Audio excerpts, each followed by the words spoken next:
Yet before they left, Zisk and Gamble were part of the wildest, most unforgettable season in recent Chicago baseball history.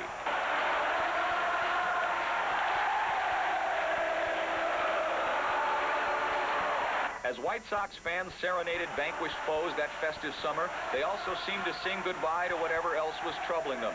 1977 was the summer of the Great Escape, and as Harry Carey led the crowd in the seventh-inning strains of Take Me Out to the Ball Game, most people meant it when they sang, I Don't Care If I Ever Get Back. For much of the season, Sox fans were high in the thin air of first place. I have never seen people have as much fun in the ballpark, become as excited. They're like I was. Didn't want the year to end. You know, kind of, why can't this night go on forever?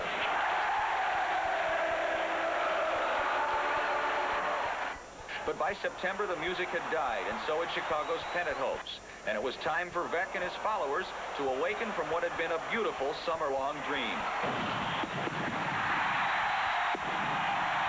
It was 2 summers later that Veeck's dreams exploded into the biggest nightmare of his baseball career. He was stampeded by one of his own promotional stunts.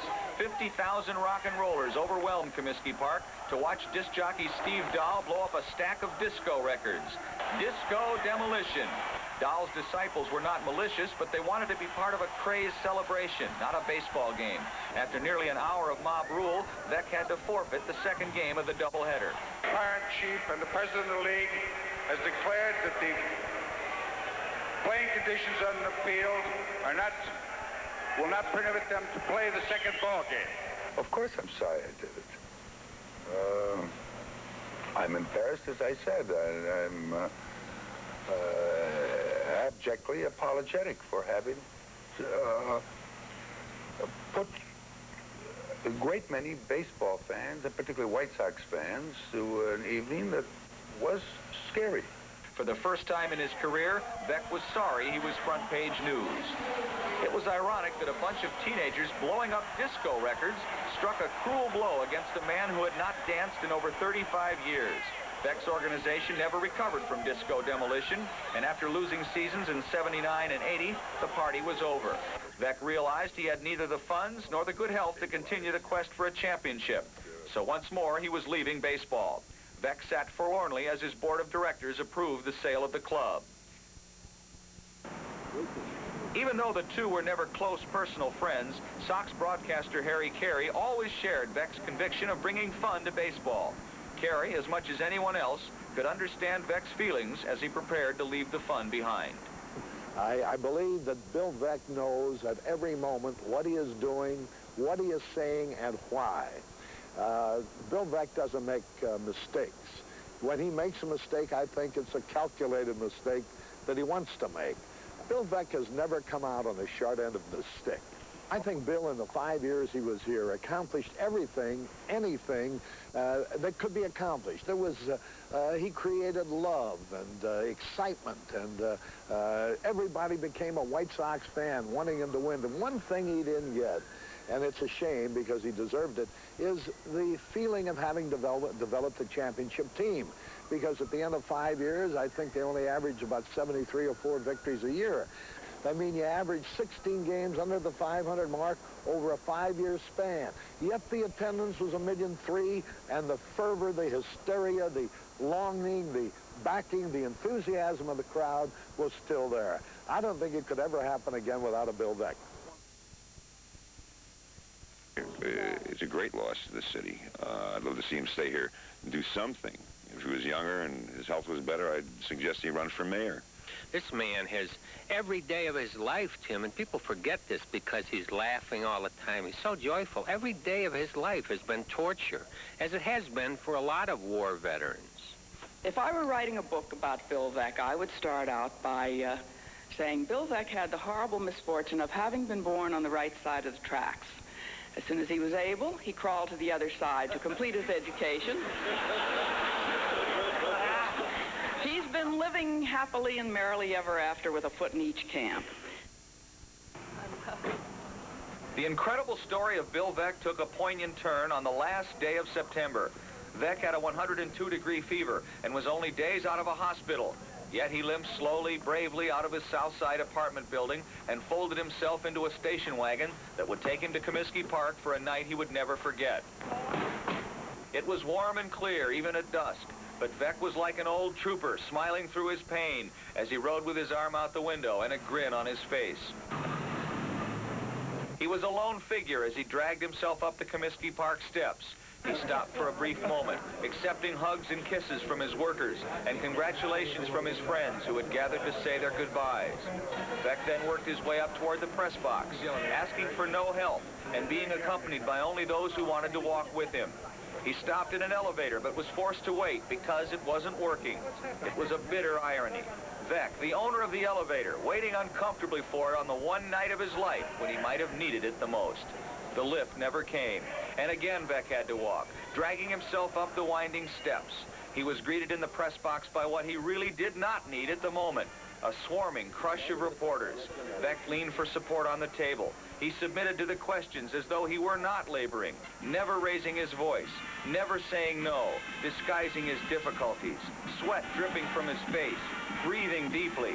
Finally, the reporters and cameramen backed off, giving Veeck room and air. Then came the moment for Veeck to thank them for thanking him. Bill Veeck, ladies and gentlemen.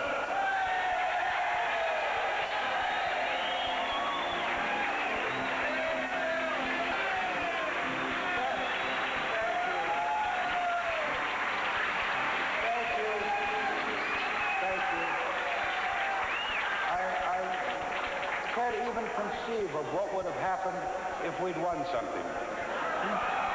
I think this is evidence of what I knew from the first time I was here, and since I have been back, that these are without question White Sox fans, the greatest in the world.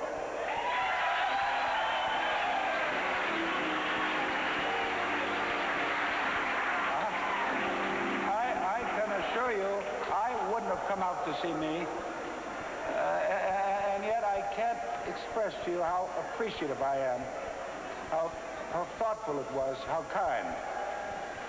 And that's the thing that we have been greeted with and treated since we've been in Chicago. I'm sorry that we didn't bring you the championship I thought we could, but I pray that our followers will. Thank you again for a lovely time. Thank you for a delightful night. Veeck was grateful, but he appeared relieved when Bill Veeck night was finally over. He sat alone, largely removed from what was going on beneath him. He could not hear the happenings on the field, and nobody was telling him what was taking place. Then a classic portrait was painted. Entering the booth was Charlie Finley, baseball's other maverick. I hate like hell to go out of the game, but it gives me a pleasure to go out with you. Listen, two unemployed bums hustling again. It was striking to see both of them joking with each other, clowning for the cameras. Finley yearning for the publicity, Veeck yearning to avoid it. They were considered the last of the old-style owners, and the two had unloaded their teams within a week of each other. Together, they were like dinosaurs of another era.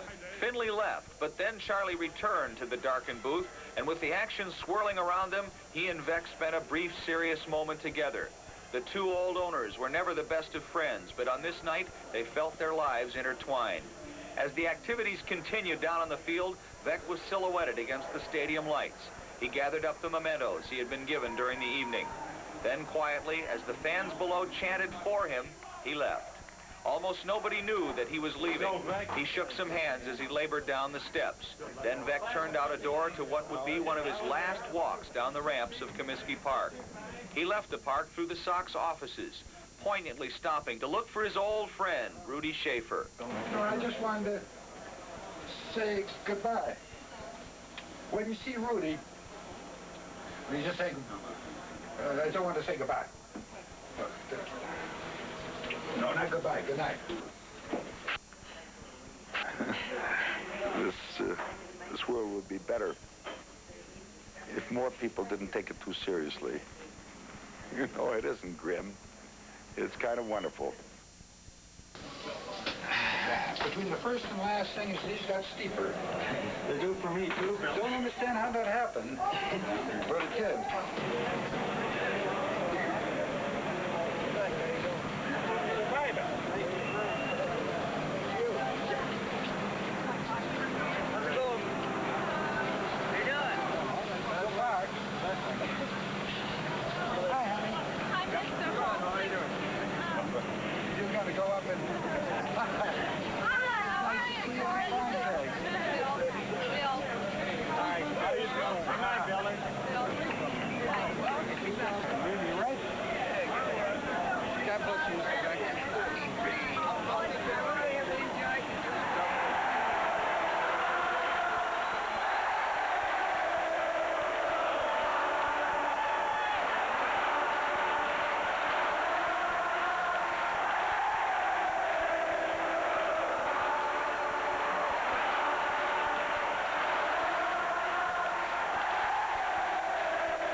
And no matter where I've been, where I'll go, you keep calling me home.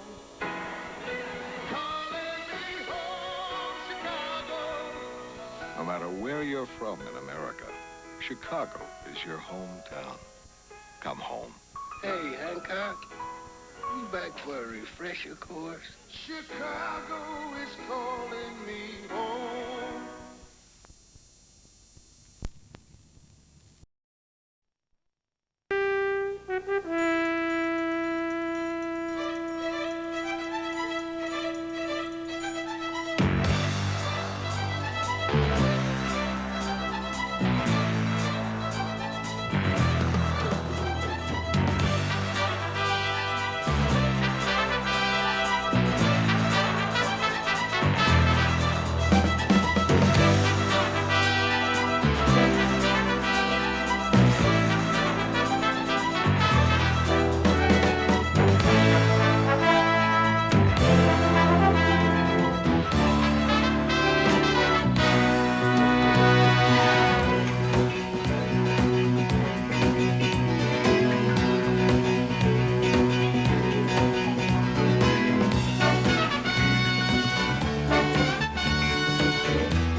Winter, gray Midwestern skies, the sound of traffic like an old ancient sea somewhere, and the Sears Tower, right there in the background, is looking down on a ballpark in winter. Isn't that an exciting phrase?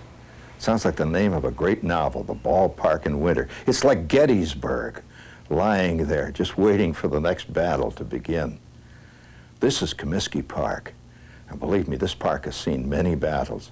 But Comiskey Park is a very special park. Named after the great Roman himself, the old Roman. This goes back to before anybody alive today, practically, remembers when the skies were gray here in the Midwest. This is the Comiskey Park of legend. I'm Gene Shepard. I love the White Sox. I love Comiskey Park. And you grab a hold of my warm-up jacket, and I'm going to take you on a trip that you're going to enjoy. Charlie Comiskey was a star in baseball as early as the 1880s. He'd already guided St. Louis to 4 pennants when he joined Van Johnson's Western League as owner of the St. Paul team. By 1899, Comiskey and Johnson were prepared to challenge the National League by forming the new American League, and moving the St. Paul team to Chicago was part of their strategy. In 1901, Comiskey's White Stockings played their first major league season. Their first manager, Clark Griffith, would pitch the team to 24 victories and the pennant. Standout players in the early years included Fielder Jones, first baseman Frank Isbell, pitcher Nick Altrock, and catcher Billy Sullivan. In 1906, the team would win another pennant and face the Cubs in the only all-Chicago World Series ever. Oh, these were the legendary hitless wonders. Their team batting average of .230 was absolutely last in the league. Crosstown rivalry was fierce as Chicago's 2 teams squared off.